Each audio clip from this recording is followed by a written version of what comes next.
Oh my god, you're so clumsy. This is exactly why your kind doesn't belong here. The words, sharp as shattered glass, hung in the air of the grand ballroom. A wave of cruel, knowing laughter erupted around me. I saw the flashes of phones, their screens illuminating the faces of wealthy guests in designer gowns and $1,000 suits, all eager to capture my supposed humiliation. The woman who had spoken, a proud middle-aged figure with perfectly coiffed silver hair, shrieked across the marble foyer, her voice dripping with a venomous disgust that had been cultivated over a lifetime of unearned superiority. You're nothing. You hear me? Nothing. You don't deserve to breathe the same air as decent people. Security! Get this disaster out of here before she breaks something valuable. People like her always cause trouble. I was on the floor. The cold of the marble seeped through the silk of my dress, a cascade of red wine blooming across the front like a grotesque flower. But as I slowly began to rise, something shifted within me.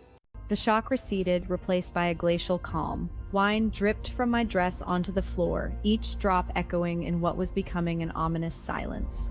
My phone was clutched in my hand, a lifeline to a world they couldn't possibly comprehend. I could feel their eyes on me, and I knew what they saw, a woman to be pitied, to be scorned. They had no idea they were looking at their own ruin. The silver-haired woman, Eleanor Ashworth, wasn't finished. She leaned in close, her voice dropping to a conspiratorial whisper that still carried across the now quieting room. You're wretched, you're worthless, and you will never be anything more than what you are right now, a stain on my floor. I stood up completely now, straightening my stained dress with a quiet dignity that felt like a shield. I let my gaze sweep over the faces staring back at me. Some were still smirking, others were recording, all of them convinced they were witnessing the utter destruction of someone who didn't matter. They had no idea what was coming.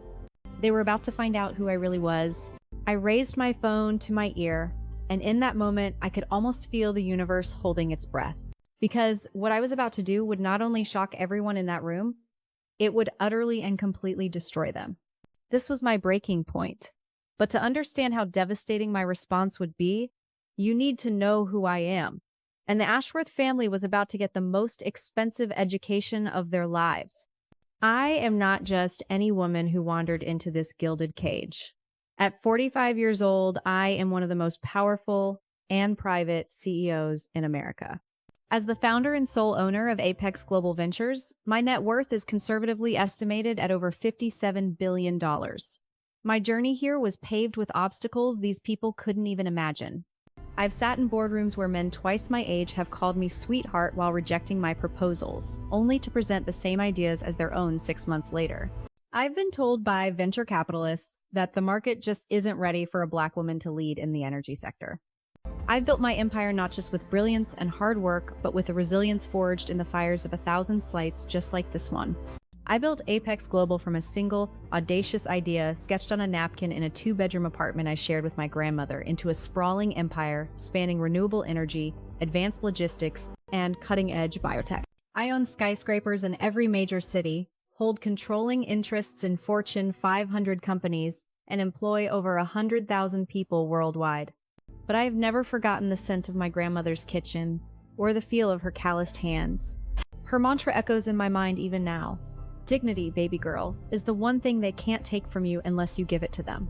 Now, let's talk about the family that had just tried to take it, the Ashworths. On the surface, they were the embodiment of old money Chicago elite. But I knew the truth. My due diligence had been thorough. Underneath the polished, philanthropic exterior, they were drowning in a sea of red ink.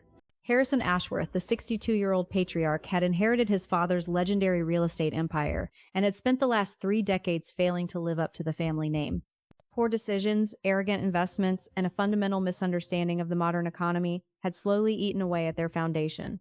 What nobody knew was that Ashworth Properties was secretly, catastrophically bankrupt. The company that had once helped shape the Chicago skyline was now a house of cards. Harrison had been hiding the truth for months, a frantic magician moving money between shell corporations and desperately searching for a miracle. His wife, Eleanor, 58, lived in a bubble of social superiority. Her entire identity was woven from the fabric of being an Ashworth. The thought of losing her status terrified her more than financial ruin. She wielded social exclusion like a weapon, and she took a genuine, perverse pleasure in making others feel small. Their son, Preston, 28, was a walking disaster wrapped in a Tom Ford suit. He had never worked a real day in his life, had failed at every venture his father had funded, and had inherited his mother's cruelty but lacked her subtlety. Their daughter, Victoria, 26, was perhaps the most dangerous of them all. Beautiful, charming, and utterly ruthless, she had learned from her mother that cruelty could be an art form. She was Daddy's princess, and had never once faced a real consequence for her actions. But here's what none of them knew.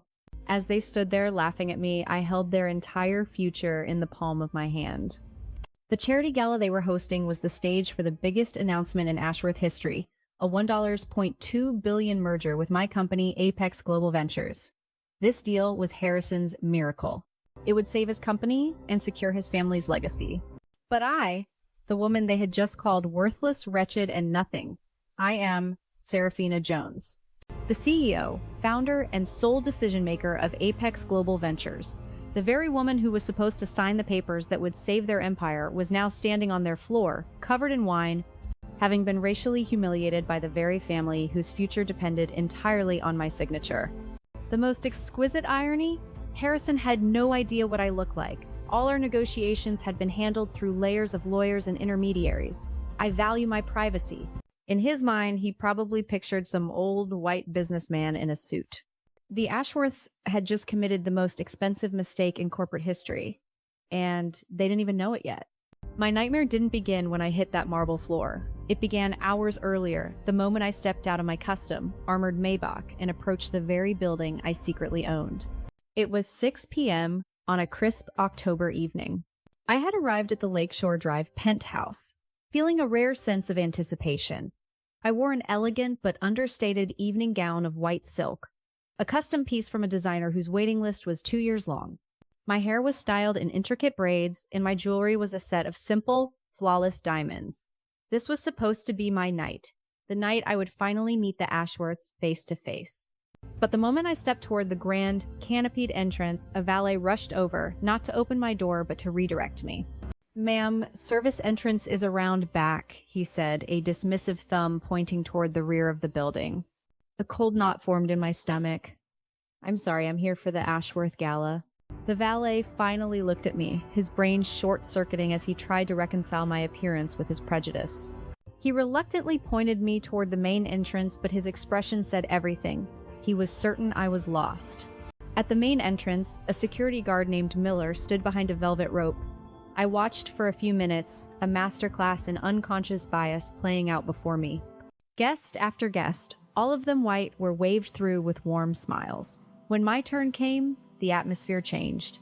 Miller took my heavy, engraved invitation, and his demeanor shifted from welcoming to suspicious. "I don't see any Jones on here," he announced, his voice loud enough for other arriving guests to turn and stare. "Could you check again, please?" I asked, my voice calm, betraying none of the fury building inside me.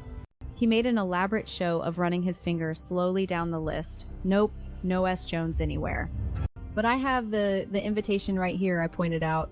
He shook his head dismissively. "Ma'am, anyone can fake these things. I'm going to need to see some identification." I handed over my driver's license. He examined it with the intensity of a forensic expert.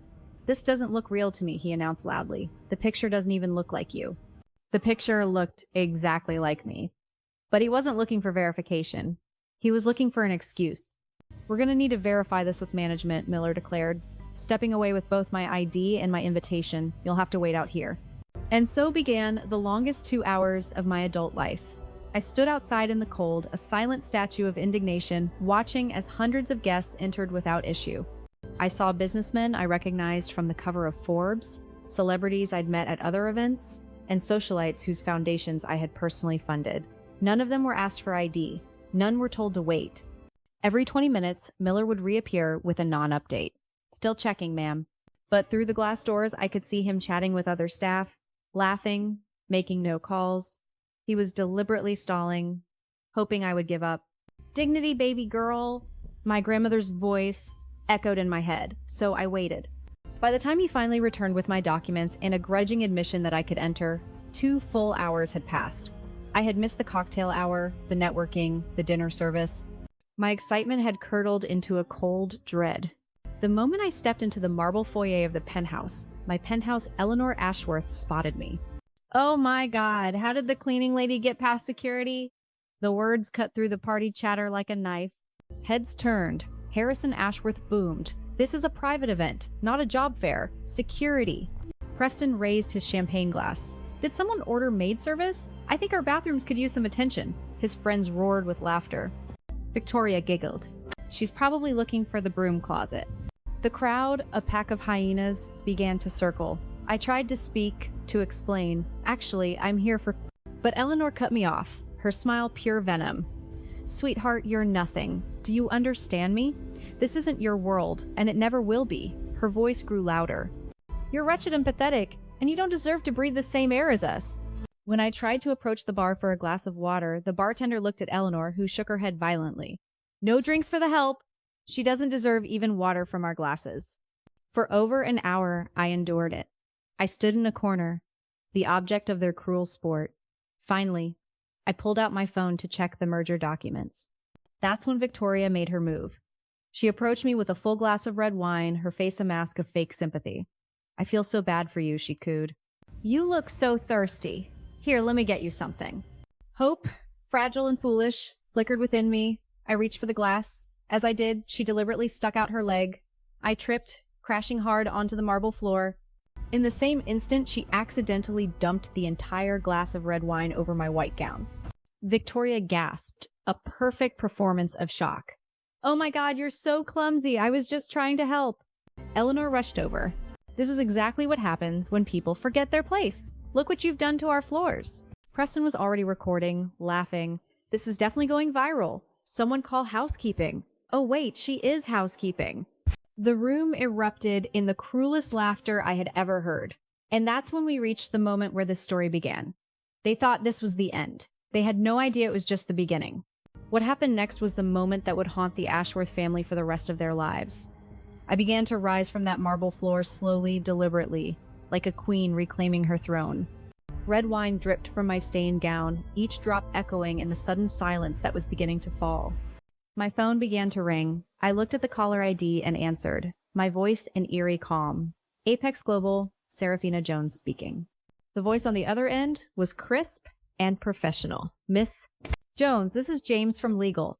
The Ashworth contracts are ready for your signature. Should I bring them to the gala for the announcement? My voice remained perfectly level, but it was now laced with ice. Cancel everything, James. Every single contract. I'm sorry, Miss Jones? James's voice was confused. Could you repeat that? The entire $1.2 billion merger, the real estate deals, the technology partnerships, all of it. I looked around the room at the faces of the people who had destroyed my dignity. My voice dropped to a whisper that carried more weight than a scream. Burn it all down, James. A few guests standing closest had stopped laughing. Harrison Ashworth, hearing the words billion and merger, pushed through the crowd, panic in his eyes. Excuse me, he interrupted, his voice cracking. What did you say your name was again? I ended my call and turned to face him. Serafina Jones, I said, my voice devastatingly calm. CEO and founder of Apex Global Ventures. I reached into my purse and pulled out a platinum business card, handing it to him. He took the card with trembling fingers. As the words sank in, his wine glass slipped from his other hand and crashed to the floor, shattering into 1,000 pieces, just like his empire was about to. Eleanor rushed over. Harrison, what's wrong? It's just the cleaning woman. She snatched the card from his hands. As she read it, her own face went white. Her mouth fell open. This can't be real, she whispered. Harrison finally found his voice. She's the Jones. Our merger. The woman we've been negotiating with for months. The words hung in the air like a death sentence.